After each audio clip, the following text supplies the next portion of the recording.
Good evening, everyone, and thank you for coming back to my channel. We're going to be reviewing The Bold and the Beautiful that aired today, March 7th at 1:30 Eastern Standard Time, my time zone. Oh, I can tell you, the whole episode was really about Coco and RJ. Yep, sharpshooter done fell in love. He think he don't found his destiny, so I guess it's gonna play like it always played with Logan's Run and Rusty Dusty. Now they gotta find a new love interest on a younger scale. So he is basically telling Coco she is the woman, a young lady he's been waiting for all his life. She fit all the protocol he had for his particular woman that he wanted to share his life with. Okay. So I'm like, oh, okay. But it was all about them today. And of course, Saul trying to trick Sally into going on making Coco spy for them without her knowledge. Her being aware of what they're doing. So they done concocted a scheme. It seemed like it can work. But when simple ideas from the Forster camp gets into the Spectre camp, they gonna look at her first thing and they gonna like, why did we even trust you? So, with all that being said, let's get on into the episode. We have Rusty Dustin notice Coco and Sharpshooter RJ talking down in the delivering truck distribution center area that they have. When RJ don't notice the forklift losing control and the pallet is, filled with boxes, I'm sure have merchandise in them that makes them feel like a ton, and the truck is coming for him. Then we go to where Sally and Saul are talking about using Coco. Well, let me go back. Once the like I said, the forklift was out of control or whatnot, Coco went and saved RJ by yanking him out the way, and they fallen into these other boxes that were discarded. And Ridge sees the whole thing, but he makes it late to the scene. Coco already done did her superwoman thing and done saved the day. So they all find themselves back in the office talking about the situation. Then we go to Sally and Saul. They're talking about using Coco. Saul is really impressed, or he's impressing upon Sally to do this thing so they can have some steady paychecks and, they can be successful in the business because right now they don't have a wing and a prayer. They don't. Then he was just saying we have to steal the design. We got to do what we got to do from the Forest Creations. We got to make them cheap knockoffs. Your family is not beneath it. That's what they've been doing all their life. Then Sally wants to see the tiny camera that Saul has definitely designed and has put together. So Sally picks up the tiny camera and examines it. Then we have Saul is suggesting that they put it on Coco's sunglasses. And he was trying to tell Sally she wears her sunglasses all the time. And he was trying to say, in the building, man, in the building, let's think about that. In the building, is there sun? Is there so much light attraction that she is like blinded all the time? No, I don't think the sunglass ideal is going to work. Then Saul suggests a brooch.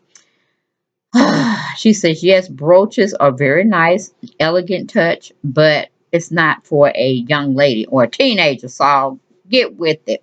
So then he scrambles through some more jewelry. He can't find anything. Then Sally thinks about the necklace Coco has been eyeing, and she felt like she wanted to give it to her from, like, the legacy, that her to have something from the collection or the past collection that they had when Sally was in control. Big Sally, Big Red is what they called her. Then we go from that situation. We go to Ridge has RJ and Coco in his office. Ridge is putting an ice pack or trying to bandage up Coco's head that has like a little small gash. She says it barely even hurts. She don't even really notice it's there. She just says she might have scraped it, but it's nothing really deep that she feels she had to go to the hospital for. And Coco assures Ridge she's fine. Then, of course, you got Brooke coming up in there. What happened to her baby? What happened to her baby? And this, that, and third. She's thinking Coco and all this for saving her son. We go to commercial. We come back. We have Saul is amazed at Sally. He's daydreaming about her while she's talking away about giving Coco the locket. that she found among the pendant, and she's thinking about putting the earrings as a matching set for her. And Saul is over there talking about, me and your aunt Sally, well, not me and you, but my grandfather and your aunt. Uh, well, Saul, his grandfather, had a crush on Sally and wanted to marry her.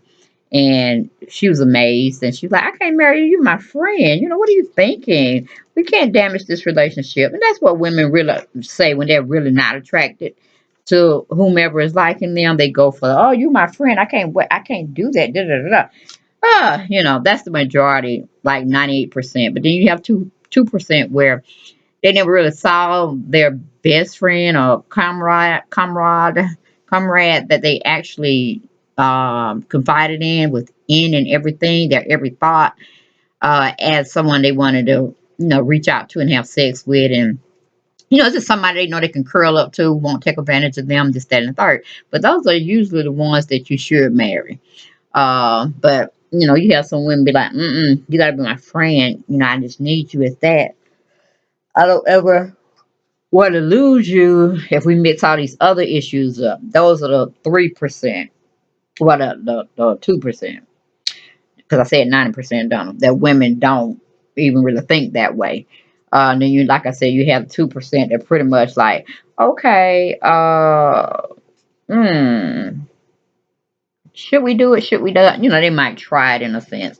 But anyway, 90% will just say, they ain't looking at their friend like that. They ain't even trying to go that way.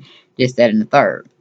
And it really have nothing to do with whether they feel they'll hurt the relationship. It's just they're not interested. You're not their type. You're their type for a very good friend, but nothing else, nothing more. Okay, then we go to commercial. Uh, then Sally is wondering why she's not getting larger hits on her social media account. And then we're like, what? You work about your social media account? I mean, could you have just put up a Spectre website on clothing and you showing some of the designs of that magnitude? Excuse me, I'm a little sleepy here. But show something other than yourself. You're not Stephanie Forrester. You're not born with a silver spoon in your mouth. It's just not that. So you're gonna have to do some more stunts, okay? But anyway, Saul tells Sally that his grandpa had a thing, crush on Sally. Young Saul is trying to get Sally to like him in the same way Saul, his grandfather, was romanticizing about Big Red back in the day. And it's crazy. She goes on into her, what do you call it, Sally's hair blowing in the wind, and he's just imagining everything. I'm like, okay, when is the scene gonna come when you get up there and try to kiss her? You know what I'm saying? But he's just totally taken away. He's in a daydream, and Sally keeps trying to get him out of the daydream by calling his name. Then he finally comes out of it. Then they go to a scene where Saul asks Sally about her mom and her dad. Because she's only thing he really has heard about is just Shirley took over them. And they've been hers ever since. And Sally's kind of like trying to go away from that question, but she eventually goes and break it down to Saul. So I guess they would never ever have to have that conversation again. So then we go back from that situation to Brooke. Brooke is thanking Coco for her heroic efforts, but Rich still tells Coco no on employment. And I'm like, you gonna say no after this girl pretty much saved your son because he's so crazed that he just got stunned and wouldn't even move when he saw the Jack pallet. I mean, if Coco can come and save him from a little distance where she was, could he have thrown himself out the way? But no, he just freaked and froze like a little girl. And, Superwoman Coco had to come and save the day in his ass. But anyway, you gonna say no to employment after that? Hell, at least cut her a check for a year, while she looked for employment or another intern job. And come on, Red. That was stupid of you to even make that assumption. Then Brooke tells Rusty Dusty to give her a chance. I'm like, uh-oh. Logan's run has jumped off of Rusty Dusty team and got on Sharpshooter's team. Okay, but she was thinking about her baby being safe, so she was like, whatever, we can't pay her off, we can't give her a check, we're gonna have her employed, honey. Yes, we are. Yes, this is what I want, and you're gonna give it to me. I'm like, really? So many CEOs, so many wasted and dumb decisions made, unmade. Oh, can we have some stability, people?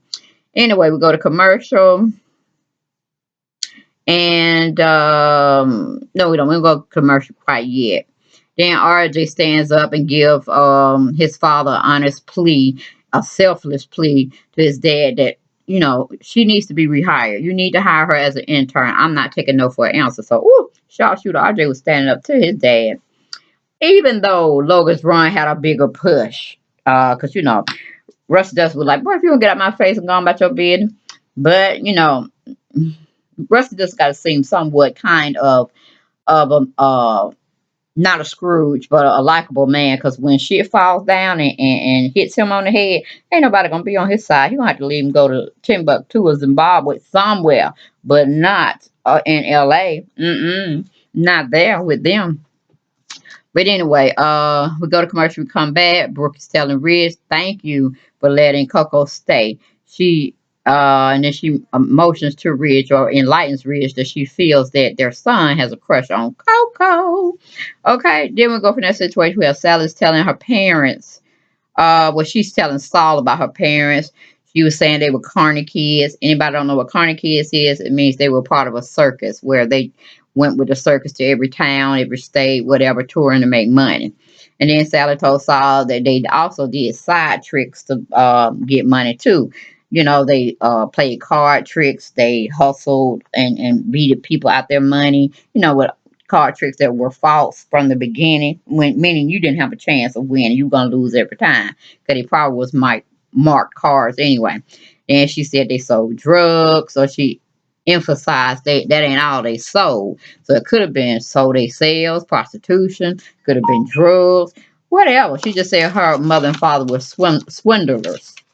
And then somehow they felt that they couldn't keep up with the kids, or her as well as her sister Coco, they were slowing their parents down. So they found themselves being dropped off on Aunt Shirley's step, which is Grams. And Grams pretty much saved them and gave them stability. And she had to work harder, scrape harder, just so they can make ends meet, but she never gave up on the girls.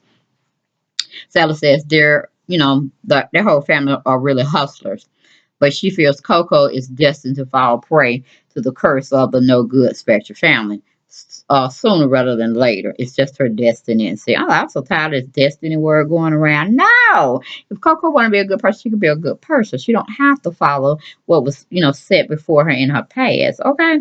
Then we have Coco and RJ are back in the storage room from whence they started before all of this mess came about, and Red's finding out who she is. Red's firing her. RJ finna get ready to meet Death's Door. She been a superwoman hero. And then, them again being back at page 1 of the book. And RJ says his parents sees her as in a different light now. Especially the mother. His mother is pretty much taken to her, especially because you saved me. You remember that, right? And I'm like, whatever. So we go to commercial, we come back. We have fathers telling Sally, you guys have been through so much. You've been through a lot at such a young age. I'm like, yeah, sorry. Anybody had and you ain't gonna say you had a silver spoon in your mouth, but you weren't poor either. So you were in between middle class. So you don't have any real experience with that type of life. So then we go to Coco. Coco tells RJ she's so glad his dad changed his mind about her. RJ tells Coco he had this feeling they were destined to meet. RJ tells her she's going to do great things at the company. And then he just started kind of like being a geek. He was just tripping all over his words and not really knowing what to say. He was kind of tongue twisted. And then he just finally reached over to her, got a little closer, and he kissed her. Just a light kiss, wasn't that romantic, because either he didn't want to kiss her or he's not used to kissing women. I don't know what it is. But anyway, we move from that situation. Then we have Ridge is still not convinced about Coco. And Brooke tells him, you're so skeptical. You just think the worst of everybody, but it's gonna be okay. And Brooke goes on to tell him, give her a chance. Give her some little slack. Give her a little slack, man. And then he's always talking about, specters are no good. She's a spectre. She's learned from the best. Da, da, da. And Brooke was like, everything gonna be okay, boy. Everything gonna be okay. So then we go to Saul. Saul has placed the necklace that will be given to Coco for her spying session. Go to the last final scene. Sally is saying, should I really use Coco in this way? Saul tells her, when things are bad, desperate measures have to be taken. I was like, go ahead, Saul. You just trying to get in her drawers, but it is what it is. You try to repeat the past, man, but you do not have what Follow the Leader Thomas has. He has good looks, he has connections, and then he's born with a silver spoon in his pocket. Okay, you're just gonna be like your grandfather, sewing clothes. Hopefully, y'all will have some success, and then you die and you go on about your business. Okay. But y'all, that was my take of Bold and the Beautiful that aired today, March 7th, which is Tuesday. Hope you enjoy it. Please like and share my videos. And don't forget to subscribe to my channel, Deb Chanel's 40s World. People. Okay. See you later for next episode. Bye.